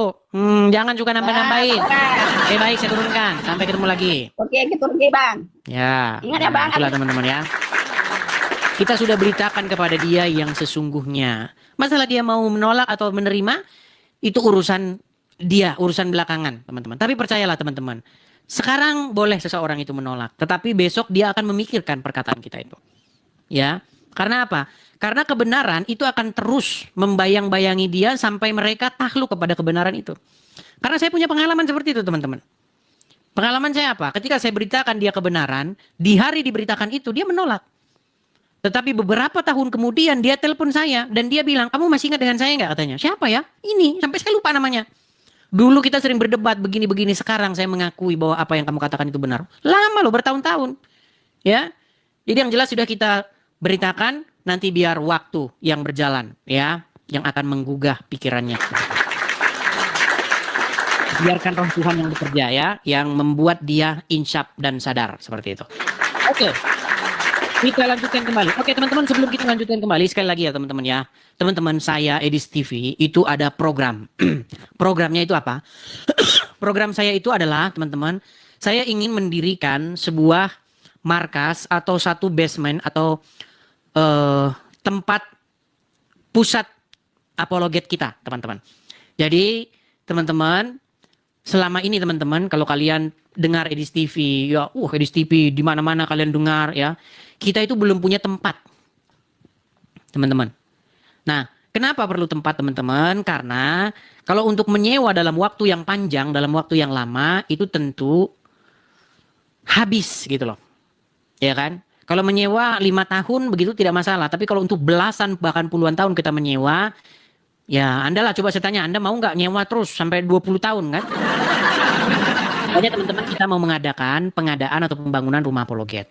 Jadi teman-teman yang tergerak hatinya, kepada teman-teman yang punya berkat berlebih, teman-teman bisa ikut berpartisipasi untuk berkolekte atau memberikan persembahan pembangunan rumah apologet di yang tertera di layar. Ya teman-teman ya, silakan. Kalau teman-teman punya berkat berlebih, teman-teman bisa support di sini. Ini teman-teman, namanya itu ya, dan atas namanya itu Edis Sidabutar. Ya, pastikan teman-teman. Hati-hati karena banyak akun-akun palsu, ya akun-akun Edis TV tetapi palsu, itu sangat banyak sekali merajalela di mana-mana. Pastikan teman-teman kalau teman-teman ingin mensupport Edis TV, penerimanya itu adalah Edis Sidabutar. Kalau bukan Edis Sidabutar, berarti Anda sedang kena scam. Ya, seperti itu. Teman yang nonton YouTube juga bisa Zelle, ya Zelle itu bagi teman-teman yang ada di US, bagi teman-teman yang ada di Indo, teman-teman bisa support di situ. Ya, silakan teman-teman tangkap layarnya. Oke, kita lanjutkan. Ya, memang selalu saja ada yang musyrik, teman-teman. Yang syirik. Iya, selalu saja. Siapakah orang-orang yang musyrik? Siapakah orang-orang yang syirik? Orang-orang yang syirik itu adalah orang-orang dari internal maupun dari luar kekristenan. Yang dari luar kekristenan nggak usah saya jelaskan lagi. Mereka akan benci, mereka akan tidak suka dengan rumah apologet itu karena apa? Karena rumah apologet akan menjadi satu rumah di mana kita akan memproduksi konten-konten, menjawab dan mengcounter Don Ditan dan kawan-kawan. Kita akan jawab Zakir Naik, kita akan jawab Juma dan teman-teman. Dan bukan akan ya, kita sudah mulai nih. Ya seperti ini. Ya. Dan counter mereka. Dan mereka pasti tidak suka. Mereka akan menggunakan segala macam cara untuk menghambat pendirian rumah apologet itu. Dengan maksud seperti apa? Kalau tidak ada rumah apologet, nanti satu saat Edis TV ada apa-apa, maka Edis TV akan gelandangan di jalan. Itu yang mereka inginkan. Ya, itu yang mereka inginkan. Supaya Edis TV tidak punya tempat. Itu yang mereka inginkan. Tetapi ada juga, jangan salah, dari internal. Dari internal orang-orang Kristen. Yaitu siapa? Para Judas Iskariot. Jangan salah, para pengkhianat itu ada. Para Judas Iskariot zaman sekarang itu ada. Biasanya mereka-mereka ini itu adalah orang-orang yang kalau buat live.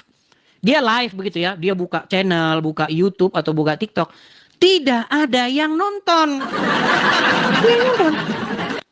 Yang nonton 300, 500, 150, 20. Itu yang nonton. Tidak ada gift. Tidak ada paus terbang. Ketika mereka lihat Edis siaran, yang nonton banyak, ada singa mengaum, paus terbang. Sakit hatinya.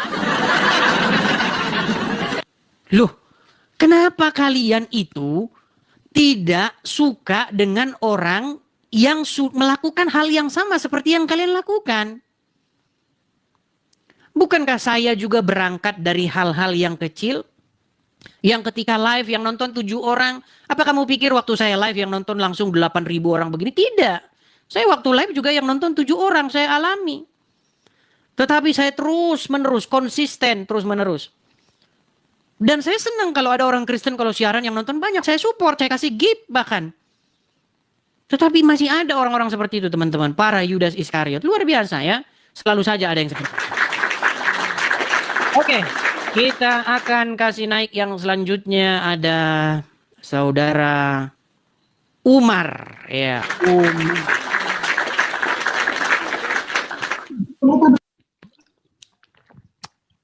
Silakan. Ya, Selamat pagi menjelang siang Umar. Silakan. Ya. Ini karena aku bukan ahli Al-Quran, bukan ahli hadis, bisa nggak kita berdebat secara akal dan logika itu? Umar, nyalakan kamera dulu Umar kalau mau ngomong. Kamera nyala dulu, baru ngomong. Silakan. Aku bisa pakai gimana? Aku pakai baju dulu sebentar. Pakai baju. Waduh berat ini saudara-saudara. 1 menit, setengah menit. Oke baik, nanti naik lagi. Baik ya, nah, kalau kamu naik lagi bisa-bisa itu memakan waktu 3 jam kemudian ya. Oke, makanya kalau mau naik pastikan teman-teman sudah ready ya. Begitu. Oke, kita kasih naik ada legend. Ya, silakan. Waduh, terpental legend. Kita kasih naik ada Handriani. Apakah ini bisa menyalakan kamera? Kita coba. Kita kasih naik yang perempuan dulu ya. Oh, tadi perempuan juga ya? Oh iya. Iya, Handriani, silahkan nyalakan kamera Anda. Silakan. Muslim atau Kristen Handriani? Handriani? Halo? Baik. Edis TV. Ya, silakan nyalakan kamera Handriani.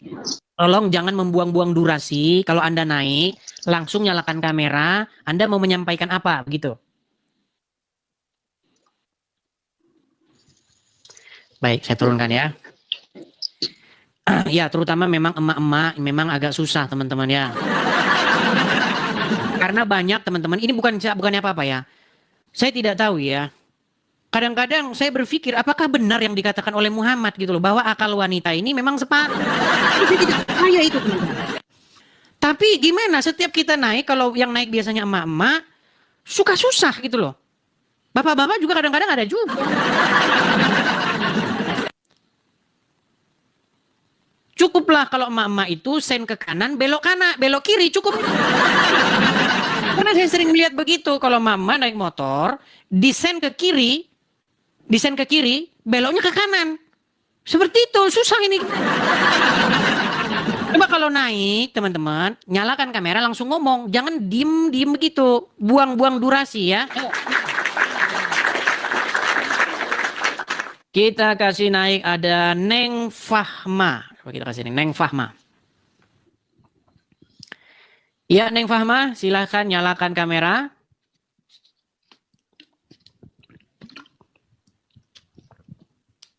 Neng Fahma. Iya, Bang. Silakan Bang, nyalakan kamera. Ya. Udah, Bang. Muslim Bang. Abang Muslim. Muslim, Bang, Muslim. Ya, silakan. Apa yang mau Anda sampaikan? Iya, Muslim. Iya, apa yang mau Anda sampaikan, Bang? Bang, beli jaringan dulu ya. Abang beli sinyal dulu Bang, supaya beres sinyalnya Bang.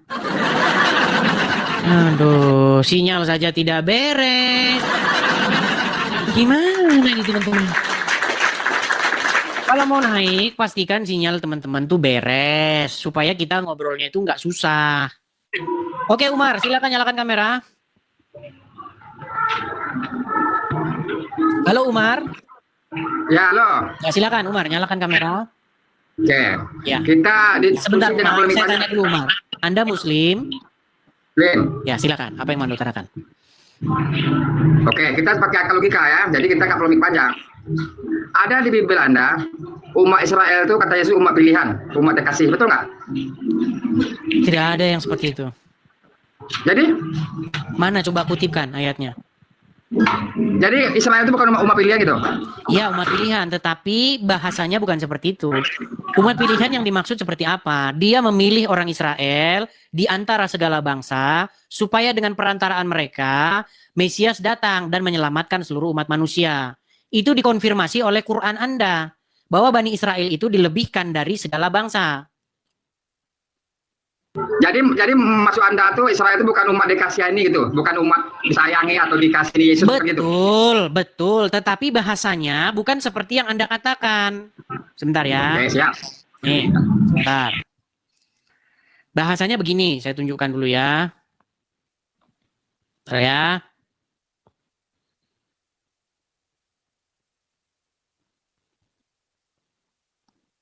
Perhatikan, saya kutipkan ayatnya. Saya akan bacakan. Saya balikkan kamera saya ya. Nih. Di dalam Mazmur, ya Mazmur 33 ayat yang ke-12. Perhatikan ya, Mazmur 33 ayat yang 12. Ini Mazmur 33 ya. Ayat yang ayat berapa tadi? 12 ya? Mazmur 33 ayat yang ke-12. Bentar. 12. Sebab, saya dari 9 ya. Sebab dia berfirman, maka semuanya jadi. Dia memberi perintah, maka semuanya ada. Tuhan menggagalkan rencana bangsa-bangsa. Ia meniadakan rancangan suku-suku bangsa. Tetapi rencana Tuhan tetap selama-lamanya, rancangan hatinya turun-temurun. Perhatikan ini. Berbahagialah bangsa yang Allahnya ialah Tuhan. Suku bangsa yang dipilihnya menjadi miliknya sendiri. Jadi bangsa yang Allahnya adalah Tuhan, Tuhan huruf besar semua ini adalah YHWH, dan ini sering disalahpahami orang. Saya sering mengatakan Yesus bukan Tuhan, maksudnya Tuhan huruf besar semua, yaitu Bapa di sorga. Ya, suku bangsa yang dipilihnya menjadi miliknya sendiri. Nah, yang menjadi pertanyaan Anda, apakah Tuhan memilih orang Israel? Ya, Yahweh memilih orang Israel. Terus? Yang aku tanya gini, Anda bilang Yesus bukan Tuhan. Jadi Yesus itu apa? Yang dimaksud Yesus bukan Tuhan di situ maksudnya kata Tuhan itu merujuk kepada Bapa di sorga. Misalnya begini, saya kasih tunjuk ya. Nih, supaya kalian paham maksud saya. Perhatikan. Di dalam Lukas 22 ayat yang kedua, Lukas yang kedua ayat 22. Coba kamu baca ini. Kenapa aku baca aja, aku dengerin. Baik. Baca. Yesus disunat dan diserahkan kepada Tuhan. Ini perikopnya nih. Lukas 2. Oke? Oke. Perhatikan. Perikop mengenai Yesus disunat dan diserahkan kepada Tuhan. Dan ketika genap 8 hari dan ia di sini maksudnya adalah Yesus, harus disunatkan, ia diberi nama Yesus, yaitu nama yang disebut oleh malaikat sebelum ia dikandung ibunya. Dan ketika genap waktu pentahiran, menurut hukum Taurat Musa, maka mereka membawa dia di sini Yesus. Mereka membawa dia ke Yerusalem untuk menyerahkannya kepada Tuhan. Nah, kata Tuhan di sini itu merujuk kepada Bapa di sorga. Jadi yang dimaksud Yesus bukan Tuhan, yaitu Yesus bukan Bapa di sorga. Makanya banyak orang bilang, Edis kadang-kadang Yesus Tuhan, kadang-kadang bukan Tuhan. Masalahnya kepala kamu, sering kamu benturin ke ubin, itu masalahnya. Kalau kepala sering dibenturkan ke ubin, ya tidak paham maksud saya. Yesus dengan Bapa itu sama nggak? Tidak sama. Oh, jadi Yesus tidak sama. Ya, Yesus dengan Bapa itu person yang berbeda. Itulah kenapa Yesus berdoa kepada Bapa di sorga. Yesus bukan berdoa kepada dirinya sendiri. Itu paham-paham oones. Oones benga. Itu kuasanya sama nggak Yesus dengan Bapa? Kuasanya gimana maksudnya? Gini aja, Anda menganggap Yesus sebagai Tuhan apa enggak? Yesus adalah Tuhan, Bapa di sorga adalah Tuhan. Tetapi bukan berarti Yesus itu Bapa di sorga. Tuhan itu bahasa Arabnya adalah Rabb. Setuju nggak? Oke, siap. Nah, menurut agama Islam, tenang Bang, biar saya jelaskan. Menurut agama Islam, Muhammad itu juga Rabb kalian. Oke, Anda menyembah Yesus nggak? Oh iya dong, gimana? Tersesat kalau kita tidak menyembah Yesus. Gimana? Ini titik poinnya ini. Anda bilang kata Yesus, kata Yahweh macam-macam, umat Israel itu umat pilihan, umat dikasihani. Sementara fakta dan data 98% Israel menolak Yesus itu Tuhan. Logika Anda di mana? Dia umat pilihan tapi menolak Yesus sebagai Tuhan. Itu fakta, aku ngomong, bukan asumsi. Yang dimaksud pilihan di situ adalah dipilih di antara bangsa-bangsa untuk menurunkan Sang Mesias. Apakah bisa dipilih sementara dia menolak Yesus sebagai Tuhan? 98%. Buktinya Mesias lahir dari tengah-tengah orang Israel. Aduh. Kok aduh gimana sih kamu? Kok aduh, jangan pusing. Maksudnya umat Israel dipilih dari antara bangsa-bangsa supaya melalui bangsa Israel datang Sang Mesias, penyelamat umat manusia. Mengenai orang Israel menolak, tidak semua mereka menolak. 98% menolak, bro. Cuma 2% percaya, bro. Ya, terus masalahnya di mana? Bangsa-bangsa lain kan menerimanya. Gimana? Iya, dia dipilih untuk mengapakan Mesias. Sementara 98% menolak. Saya akan gunakan logikamu ya. Saya akan gunakan logikamu. Sebentar. Perhatikan. Kita aja ya. Sebentar. Saya akan tunjukkan kepada kamu surat di dalam Al-Quran. Quran surat Al-Baqarah ayat 47. Saya gunakan logika yang sama ya. Tenang. Oh, saya tanya dulu. Bani Israel banyak beragama Yahudi atau banyak beragama agama Islam? Jangan dibisukan, Umar, jangan dibisukan. Jangan dimatikan, hidupkan. Oke, Kristen 2%, Muslim 20% di Israel. 20%. Tenang. Kamu jangan halu. Orang-orang Yahudi itu yang Muslim itu tidak lebih dari 3 orang. Gimana? Bahkan Muhammad berkata lebih sulit sekali orang Yahudi itu masuk Islam, hampir mustahil. Saya balikan dulu kameranya. Saya gunakan logika kamu ya. Perhatikan. Memang mereka ini kalau dibalikin ke mereka langsung meninggal. Perhatikan ya. Surat Al-Baqarah ayat 47.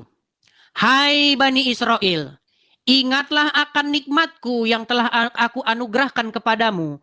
Dan ingatlah pula bahwasanya aku, Allah, telah melebihkan kamu atas segala umat. Menurut logika kamu, bagaimana mungkin umat pilihan, umat yang dilebihkan dari segala umat, kok malah justru umat itu tidak percaya kepada Allah? Betul? Itu logikamu kan? Betul nggak? Aku jawab boleh? Sebentar. Betul atau tidak itu logikamu? Kecil Anda nih ilmu PMI cuma deh. Gimana? Tadi kan kamu bilang bagaimana orang Israel itu adalah umat pilihan Tuhan, tetapi kok justru 98 dari mereka tidak percaya kepada Yesus, betul? Oke. Sementara di dalam Al-Qur'an dikatakan bahwasanya aku telah melebihkan kamu wahai Bani Israel atas segala umat, betul? Jangan dibisu-bisukan, Umar. Berarti, menurut logika kamu, bagaimana mungkin umat yang dilebihkan atas segala umat, kok justru mereka tidak percaya agama Islam? Gimana? Aku jawab boleh? Aku tanggapi. Silakan. Ya, pada intinya, Des, aku mau kali naik. Memang Anda tuh ilmu PMI banyak Anda tuh. Anda bilang di Al-Quran, bisa. Dia dijanjikan Nabi banyak turun, tapi dia sombong. Sombong makanya timbul laknat, kutukan.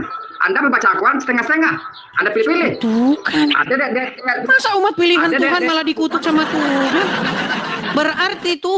Berarti Tuhan tidak bisa, ibarat kata kalau dia main lotre, dia kalah terus. Gimana sih? Gimana? Anda betul. Kalau berarti Tuhanmu itu ibarat kata dia main lotre, dia nggak pernah menang, selalu kalah. Pilihan dia selalu salah. Gimana? Aku ini bukan Bang Zuma, aku bukan Yesus. Aku takut Anda kalau aku ngomong. Aku bukan Bang Zuma loh. Gimana kau takut? Dengarkan. Yang dimaksud, dengar, tenang. Yang dimaksud Tuhan memilih bangsa Israel itu kenapa? Karena Mesias akan datang dari tengah-tengah orang Israel, keturunan Yakub. Itu maksudnya. Aku jawab. Silakan. Anda mungkin nggak memilih orang yang nggak percaya dengan Anda. Memilih orang yang tidak percaya dengan saya, tentu tidak. Begitu pula Yesus. Masa cuma 2% percaya dia, dengan dia dipilih dia menjadi umat untuk Mesias. Kata siapa? Emangnya umat cuma orang Israel saja? Kan Israel. Makanya kita logika, fakta yang bisa dibuktikan secara langsung. Kalau bilang kata siapa? Emang maksud saya begini, kata siapa kebenaran itu ditentukan dari jumlah orang Israel percaya atau enggak? Itu logika dari mana? Maksudnya? Menurut logika kamu, karena orang Israel yang percaya cuma sedikit, berarti salah gitu kan? Oke, siap. Kalau seperti itu, ya umat Muslim nggak, orang Israel nggak ada yang percaya Islam. Analogi yang itu akal sehat. Prabowo tidak percaya dengan orang itu dan menjadi menteri, masih akal nggak? Prabowo nggak percaya dengan dia, dan menjadi menteri, dan menteri percaya nggak? Tidak akal, termasuk di akal. Gimana? Kamu membandingkan sesuatu yang nggak sejenis. Akal aja data. Anda bilang gini, Paulus mendapat Yesus itu dongeng, nggak bisa dibuktikan dengan data. Kalau ini bisa dibuktikan. Mana sih kamu? Lari ke sini, bentar Paulus, bentar dongeng, bentar. Kamu nggak pernah fokus bahasanmu. Coba fokus dulu kepada Bani Israel. Apa yang dimaksud umat pilihan, maksudnya gimana? Yang dimaksud Bible itu, kenapa Israel itu adalah bangsa yang dipilih? Karena supaya dengan perantaraan mereka, hukum Taurat dan Mesias itu datang, diberitakan kepada segala bangsa. Supaya diberitakan kepada segala bangsa. Maka aku tanya sama Anda, sama akal. Anda nggak percaya dengan orang, tapi Anda pilih dia. Prabowo nggak percaya dengan orang, tapi dia jadi menteri. Maksudnya akal nggak? Kau nggak nyambung orangnya. Gak percaya. Buktinya, di antara orang-orang Israel, tetap ada yang percaya kepada Tuhan Yesus. Murid-murid semuanya adalah orang Israel. Orang-orang para rasul yang percaya kepada Yesus adalah orang-orang Israel. Ya gini deh, ia percaya Israel percaya itu Tuhan cuma segini ya. Ia percaya di Israel itu Tuhan. Terus yang percaya kepada Muslim cuma seberapa? 20. Dari mana kamu dapat data itu? Zaman udah canggih, kita mesti di Google. Mana? Coba tunjukkan datanya. Tunjukkan datanya orang Yahudi, jumlah orang Yahudi yang Islam 20%. Tunjukkan datanya. Aku terima kasih juga, penonton meluka. Itu bisa posisi di Google. Umat bohong apa jujur? Silakan, tunjukkan. Baik, saya akan bukakan di Google ya. Saya akan bukakan di Google. Muslim kan dibolehkan bohong. Bentar. Saya akan bukakan di Google ya. Persentase Yahudi Muslim. Perhatikan ya. Jumlah orang Yahudi. Jumlah orang Yahudi yang Islam. Saya balik dulu kamera saya. Jadi Islam ini memang kerjanya bohong. Perhatikan. Perhatikan. Tenang. Ini Google ya. Tidak ada data resmi yang merinci jumlah orang Yahudi yang secara resmi memeluk Islam. Gak ada. Namun, ada beberapa fakta terkait di Israel. Populasi Muslim, bukan orang Yahudi. Populasi Muslim signifikan sekitar 1, juta jiwa atau 18,1% dari total populasi 2022. Nah, inilah orang Islam kalau baca itu mereka selalu salah. Gimana? Kalau Kristen berapa banyak penduduknya di Israel, pengandutnya? Dengar Umar, kamu bisa bedakan nggak populasi Muslim di Israel dengan populasi Yahudi yang beragama Islam? Kamu bisa bedakan?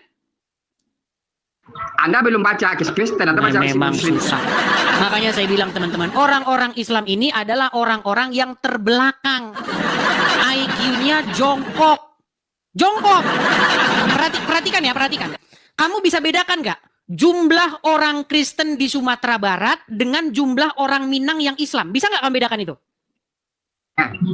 Tenang. Saya ulangi satu kali lagi. Tenang, Umar, tenang.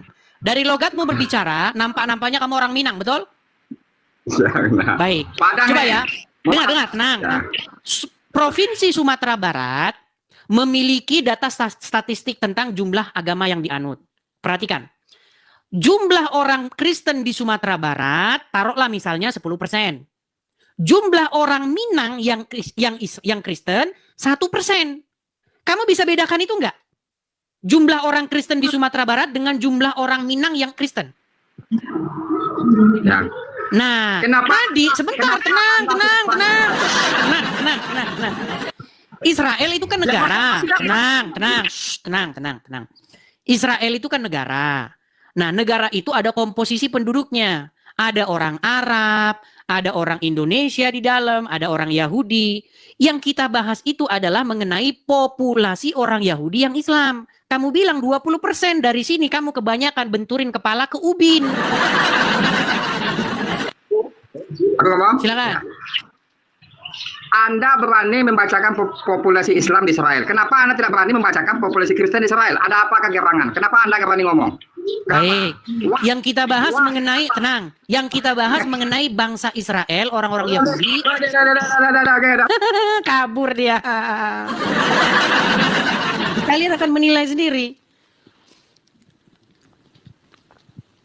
Kalian akan menilai bagaimana cara pola pikir mereka. Membedakan bangsa Israel, negara Israel, komposisi yang Muslim berapa, yang Kristen berapa, dengan membedakan komposisi orang Yahudi yang Islam dan yang Kristen, dia tidak bisa. Nah, begitu. Baik teman-teman terkasih, kira-kira apa respon teman-teman ketika mendengarkan diskusi yang lumayan hangat barusan? Berikan tanggapan teman-teman di kolom komentar. Sudah saatnya para Islam, para polemikus, para ustadz itu lebih berbenah diri mengenai keyakinannya. Jangan terlalu sibuk membahas tentang kekristenan, jangan terlalu sibuk membahas tentang Alkitab yang bukan kitab sucimu. Kerjaan mereka kan di setiap channel mereka adalah membahas kekristenan, seolah-olah mereka lah yang paling berhak dan paling paham tentang Alkitab, lalu mereka membuat itu di dalam setiap hal yang mereka lakukan. Kalau kita dengar baik-baik, mereka pintar? Enggak juga, mereka hanya pintar comot-comot lalu sama-samakan, bahkan memaksa bahwa nabinya itu dinubuatkan di dalam Alkitab yang notabene mereka sudah tuduh palsu. Tapi ketika ditanya mana yang asli, mereka sama sekali tidak dapat membuktikan akan hal itu. Maka disebutkan mereka jago bernarasi tapi tidak bisa membuktikan narasi itu benar. Itu seperti orang yang bermain-main saja gitu ya, bermain saja tapi dianggap benar gitu. Anehnya pernyataan-pernyataan mereka itu dipercaya banyak orang yang mungkin juga sama-sama buta ya. Makanya saya bilang bahwa mereka sudah saatnya berbenah diri dan mempelajari keyakinannya dengan lebih teliti, mempertanyakan segala sesuatu yang berkaitan dengan iman Islamnya, mempertanyakan moral nabinya, mempertanyakan tentang hadisnya. Benarkah seperti itu? Jangan sampai para ustadz itu lebih sibuk membahas kekristenan karena merasa aman, lalu mereka mengabaikan kitab suci mereka. Karena kalau mereka lebih kritis, maka mereka akan mendapatkan situasi yang berbeda. Karena di antara sesama mereka belum tentu cukup berani untuk membuka tabir kebenaran bagaimana itu Islam yang sesungguhnya. Karena fakta sudah terjadi bahwa ketika ada orang jujur dan mempertanyakan iman Islam, maka yang terjadi adalah mereka mendapatkan hal-hal yang kurang baik di tengah-tengah diri mereka, dan itu sudah pernah saya bahas di dalam satu topik ya. Teman-teman yang terkasih dalam Tuhan Yesus Kristus, maka ketika apologetik Kristen ini mempertanyakan segala sesuatu yang berkaitan dengan iman saudara, ya jangan baperan dong, jangan kepanasan. Mungkin Anda tidak mendapatkan literatur atau Anda begitu buta, taunya hanya hafal doang, ikro dan lain sebagainya itu ya, menghafal cara penyebutannya, cara pelafasannya begitu ya. Akhirnya habis waktu, tidak lagi menemukan apakah kitab suci ini sesuai dengan fakta historis atau hanya cuma untuk diberikan lalu dihafalkan yang tak pernah habis-habisnya begitu ya. Semoga bukan demikian. Tapi faktanya teman-teman bahwa Ustadz Musnir juga sudah mengingatkan bahwa kita jangan seperti burung beo ya. Kita suka menghafal tapi kita senang berbahasa Arab tapi kita tidak mengerti artinya, kan itu celaka teman-teman. Nah, lewat kehadiran apologetik Kristen ini kiranya dapat membenahi diri kalian supaya lebih melihat apa yang harus kalian pelajari dan bagaimana iman Anda yang sesungguhnya. Jangan sampai kalian itu sibuk sekali mencari dan menunjuk kesalahan-kesalahan dalam kitab suci orang yang sebenarnya tidak ada kesalahan di dalamnya. Semua hanya halusinasi yang kalian tampilkan, tetapi itu cukup dianggap benar oleh para pengikut kalian yang juga sama-sama mungkin buta. Oke teman-teman, saya berharap ini menjadi PR bagi teman-teman. Ingat, Yesus Kristus Tuhan kami itu dia mati dan bangkit. Dia tidak hanya mati, tapi dia bangkit dari kematian untuk menunjukkan kemenangan sejati atas kuasa dosa. Dosalah yang membuat manusia binasa. Dosalah yang membuat manusia itu kehilangan kemuliaan. Tetapi Kristus menyelesaikan hutang dosa itu dengan cara mati di kayu salib. Tentu yang disalib itu adalah kemanusiaannya, seperti kata firman Tuhan. Dia yang matinya dengan cara disalib, yaitu kemanusiaannya, bukan Tuhannya. Tuhan itu kan Tuhan itu kan pemelihara. Tuhan itu kan penguasa. Tidak mungkin penguasa bisa disalib. Tetapi yang disalib adalah tubuh dagingnya, kemanusiaannya, dan kemanusiaannya itulah bangkit. Dan siapa yang membangkitkan? Tentu Allah dan dirinya sendiri. Dia bangkit oleh atas diri sendiri dan juga Allah. Nah teman-teman yang terkasih dalam Tuhan Yesus, itulah berita Injil yang sejati, yang olehnya manusia diselamatkan, yang olehnya manusia memiliki pengharapan. Yesus datang dan mati bukan hanya untuk orang Kristen, tapi dia mati dan untuk semua orang, baik untuk Muslim, Hindu, Buddha, Konghucu, Kristen dan lain sebagainya. Dia mencari manusia, bukan mencari membuat orang menjadi pelaku agama, tetapi menjadi pengikutnya dan menjadi murid-muridnya, murid-murid yang belajar dari dia dan mempraktekkan apa yang dikatakannya. Dia tidak mendirikan agama, dia mencari jiwa yang terhilang. Dia menyatakan keselamatan dan siapa yang percaya kepadanya diselamatkan. Teman-teman yang terkasih, itulah sebabnya kedatangan Kristus yang pertama itu membawa harapan bagi semua agama. Kita tidak boleh ya seperti ahli Taurat atau orang-orang Yahudi yang keagamaannya begitu unggul tapi mereka tidak mengenal sang kebenaran yang mereka nantikan karena berbeda pemikiran. Mereka memikirkan bahwa yang datang adalah Mesias seperti keturunan Daud dalam arti bisa membela mereka, tetapi yang datang justru yang nampaknya lemah, tetapi justru yang difokuskan oleh Allah dalam Kristus adalah keselamatan umat manusia atas dosa. Teman-teman terkasih dalam Tuhan Yesus, semoga Anda sadar, sekali lagi, kalau Anda memang tidak memahami kitab suci orang lain, jangan sok-sokan, tapi pelajarilah kitab suci Anda. Carilah pembuktian-pembuktian yang ilmiah, termasuk arkeologi yang berkaitan dengan agama Anda. Jangan sampai Anda didapati buta, tidak bisa mempertanyakan iman Anda. Mengutip salah satu perkataan dari Profesor Buya Sakur, beragama itu seperti memegang bara, dipegang salah, dilepas salah. Jangan takut murtad, kata dia. Teman-teman terkasih, semoga video ini mencerdaskan kita. Ingat, Yesus berkata dalam Injil Yohanes 3:16, karena begitu besar kasih Allah akan dunia ini berarti semua manusia, sehingga ia telah mengaruniakan anaknya yang tunggal, supaya setiap orang yang percaya kepadanya tidak binasa, melainkan beroleh hidup yang kekal. Hidup kekal di dalam Kristus Yesus. Percayalah, biarlah keselamatan itu kalian terima dan kalian diselamatkan. Sampai ketemu di video selanjutnya. Jangan lupa untuk men-share video ini dan mendukung seluruh apologetik Kristen supaya berkiprah melalui media sehingga ada banyak orang yang dicerdaskan di zaman internet ini. Tuhan memberkati.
sahabat dia.